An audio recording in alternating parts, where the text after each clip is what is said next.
जिस समय अफगानिस्तान में तालिबान आतंक मचा रहा है, अलग अलग शहरों पर कब्जा करता जा रहा है, ऐसे में आसपास के देशों के लिए भी खतरा बढ़ता जा रहा है। हाल ही में तालिबान के नेताओं ने चीन के नुमाइंदों से मुलाकात की। ये मुलाकात आने वाले खतरे को साफ दिखाती है। अफगानिस्तान में लगातार बिगड़ती स्थिति को नियंत्रण में लाने के लिए भारत भी नए नए रास्ते तलाश रहा है। इसी क्रम में भारत ने भी एक अहम मुलाकात ईरान से की है। ये मुलाकात कितनी खास है वो आप इन तस्वीरों को देखकर समझ सकते हैं। भारत के विदेश मंत्री एस जयशंकर ने ईरान के नए राष्ट्रपति इब्राहिम रईसी से मुलाकात की। लगभग एक महीने में दोनों नेताओं की ये दूसरी बड़ी बैठक थी। इससे पहले एस जयशंकर ने रूस जाते क्रम में ईरान की राजधानी में रुककर रईसी से जुलाई के महीने में मुलाकात की थी। इस मुलाकात के बारे में जयशंकर ने ट्वीट कर जानकारी दी। उन्होंने लिखा, राष्ट्रपति इब्राहिम रईसी के पद संभालने के बाद उनसे आत्मीय भेंट की। प्रधानमंत्री नरेंद्र मोदी की ओर से व्यक्तिगत रूप से दी गई शुभकामनाओं से उन्हें अवगत कराया। ये मुलाकात क्यों इतनी खास है, आइए इस वीडियो में जानते हैं। भारत और ईरान के ऐतिहासिक तौर पर अच्छे रिश्ते रहे हैं। अमेरिका की सैंक्शंस लगने से पहले भारत के तेल आयात का एक बड़ा हिस्सा ईरान से ही आता था। ऐसा माना जा रहा है कि अमेरिका में सत्ता बदलने के बाद ईरान पर लगे कड़े आर्थिक प्रतिबंधों में कुछ ढील दी जा सकती है। भारत इसी मौके के इंतजार में है ताकि वो फिर से ईरान से तेल खरीद सके। वहीं रणनीतिक रूप से बेहद अहम माने जा रहे चाबहार पोर्ट का संचालन जल्द से जल्द कैसे शुरू किया जाए, इस बात की भी संभावनाएं तलाशी गई। इसके अलावा इस मुलाकात का सबसे जरूरी हिस्सा ये भी था कि अफगानिस्तान में बेलगाम होते तालिबान पर किस तरह से नकेल कसी जाए। दरअसल अफगानिस्तान में तालिबान को जब से पाकिस्तान और चीन का खुले तौर पर समर्थन मिला है, तब से स्थिति बदतर हो गई है। आपको याद दिला दें कि भारत और ईरान दोनों ही तालिबान के आतंक को झेल चुके हैं। भारत की बात करें तो तालिबान ने पाकिस्तान के साथ मिलकर कश्मीर घाटी में जिहाद को बढ़ावा दिया। सिर्फ यही नहीं, 1999 में तालिबान ने जैश ए मोहम्मद के आतंकियों को शरण दी थी। इन आतंकियों ने भारतीय विमान को कांधार में हाईजैक कर रखा था। अब वहीं अगर बात करें ईरान की, तो उसने भी तालिबान के आतंक को झेला है।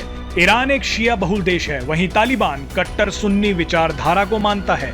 तालिबान के आतंकियों ने अफगानिस्तान में रह रहे शिया मुसलमानों का उत्पीड़न किया, जिसकी वजह से बड़ी संख्या में लोग ईरान भाग गए थे। अब यही स्थिति दोबारा लौट आई है, क्योंकि अमेरिका के अफगानिस्तान से निकलते ही तालिबान ने फिर से अपने मंसूबे साफ कर दिए हैं। भारत और ईरान की ये मुलाकात इसलिए भी अहम हो जाती है क्योंकि सुस्त पड़ चुके चाबहार पोर्ट भारत के लिए सुरक्षा और सामरिक दृष्टि से बेहद अहम है। गिलगिट बाल्तिस्तान पर पाकिस्तान के अवैध कब्जे की वजह से भारत अभी अफगानिस्तान से सीधे तौर पर व्यापार नहीं कर पाता है और ना ही जमीन के रास्ते सीधे तौर पर कोई मदद पहुंचा पाता है। बस इसी का नाजायज फायदा पाकिस्तान उठाता है। अफगानिस्तान की पाकिस्तान पर निर्भरता को तोड़ने के लिए चाबहार पोर्ट भारत के लिए बेहद खास बन जाता है।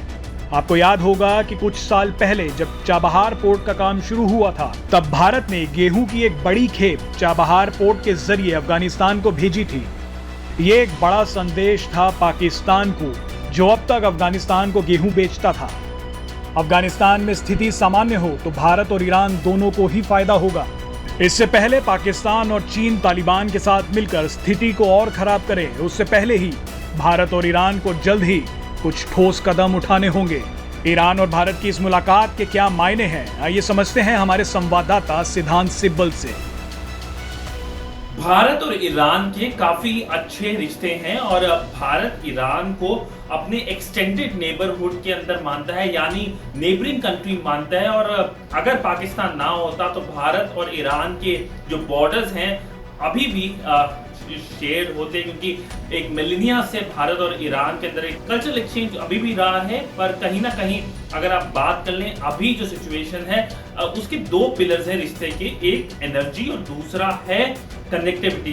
कनेक्टिविटी की बात कर लें तो भारत ने इन्वेस्ट करा है, वहां पे एक पोर्ट है चाबहार पोर्ट, वहां की जो बलूचिस्तान प्रोविंस है, सिस्तान बलूचिस्तान प्रोविंस है, उसके अंदर ये एक पोर्ट है। और उस पोर्ट से भारत अफगानिस्तान तक अपने जो गुड्स है वो भेज रहा है, ह्यूमैनिटेरियन एड भेज चुका है। इसके अलावा चाबहार पोर्ट सेंट्रल एशिया के लिए भारत के लिए कनेक्टिविटी का जरिया बन रहा है। चाबहार जो पोर्ट है वो north south international transport corridor जो मुंबई से मॉस्को कनेक्ट करता है उसके लिए भी इंपॉर्टेंट है। अगर एनर्जी की बात कर लें तो हम ईरान से तेल पहले काफी इंपोर्ट करते थे, पर अमेरिकन सैंक्शंस के बाद वो काफी डिक्रीज हो गया, नील ही हो गया ऑलमोस्ट। अब फोकस ये है कि कैसे उसको एक तरह से रिन्यूड पार्टनरशिप के तहत इंपोर्ट फिर से भारत करना शुरू करें। मैं आपको बता दूं पिछले 2 महीने में काफी इंपॉर्टेंट डेवलपमेंट हुई है।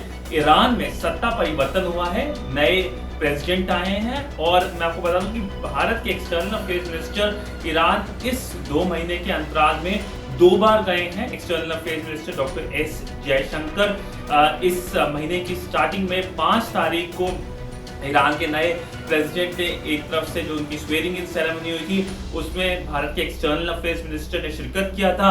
उसके अलावा पिछले महीने की बात अगर मैं बता दूं तो भारत के जो एक्सटर्नल अफेयर्स मिनिस्टर हैं मॉस्को जा रहे थे टॉक्स के लिए, और उन्होंने स्टॉप ओवर करा ईरान के अंदर, और उस स्टॉप ओवर के तहत उन्होंने मुलाकात करी प्रेसिडेंट इलेक्ट के साथ। उस वक्त वो पहले ऐसे फॉरेन मिनिस्टर बने जिन्होंने एक तरफ से मुलाकात करी प्रेसिडेंट इलेक्ट के साथ, और उन्हें एक संदेश भी दिया भारत के प्रधानमंत्री नरेंद्र मोदी का।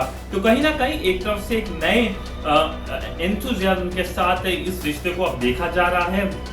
जब बैठक हुई थी 5 अगस्त के बाद 6 अगस्त को भारत के एक्सटर्नल अफेयर्स मिनिस्टर ईरान के नए प्रेसिडेंट के बीच, उस वक्त फोकस था कि कैसे एक तरफ से इस रिलेशन को काफी पॉजिटिव ट्रैजेक्टरी में ले जाया जा सके। इसके अलावा अफगानिस्तान एक बड़ा मसला था, क्योंकि अफगानिस्तान को लेकर दोनों भारत और ईरान चिंतित हैं, और कहीं ना कहीं फोकस है कि कैसे सिचुएशन को स्टेबलाइज करा जाए, कैसे वहां पे स्टेबिलिटी लाई जा सके, और इसको लेकर भी दोनों देशों के बीच में बातचीत होती रहती है। Presenting B News app available on Google Play and App Store. Download it now.